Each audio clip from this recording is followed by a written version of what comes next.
Hello, ito na naman ako sa voiceover. Pagpasensyahan nyo na.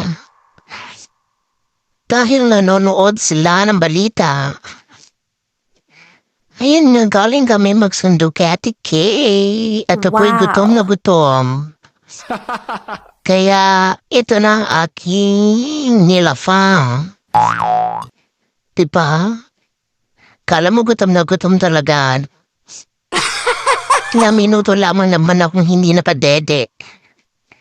Pero talaga natutuwa ko pag palagi may hinungi. Pagpasensyahan niyo na po at yan lang ang aking libangan.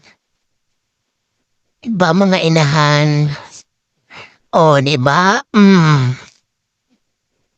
Ito namang nanay ko, harang naman talaga, oy. Yan, at pinapagpag pa niya.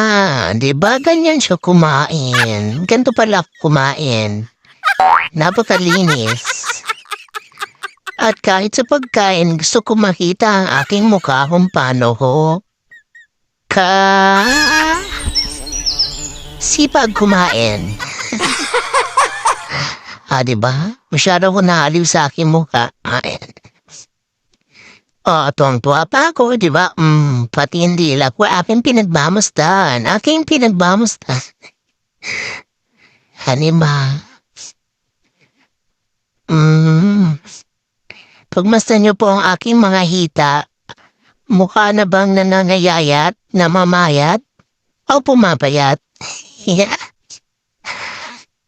Ayan nga. Ay, nako. Ibigyan ko ng maraming walisin ang aking nanay.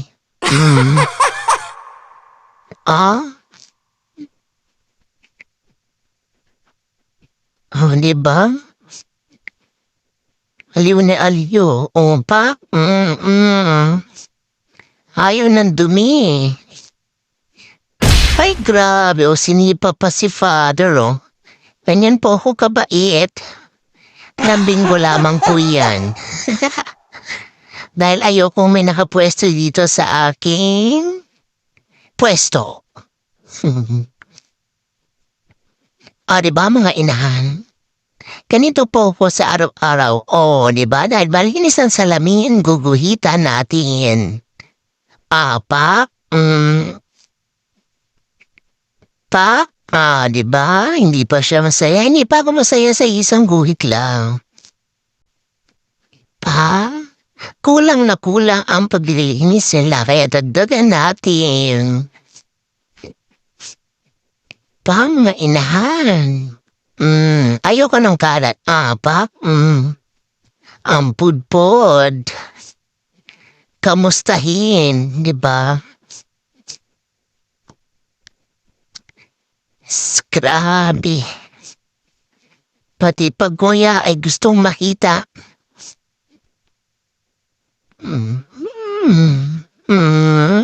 Gusto ko pa sana lagyan doon kaso hindi ko na maabot.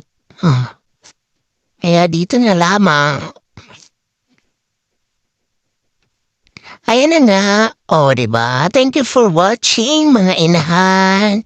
Huwag po sana kayong magsasawang manood ang aking mga video. Paki-like na rin. At i-share kung po pwede. Thank you and God bless. Mwah.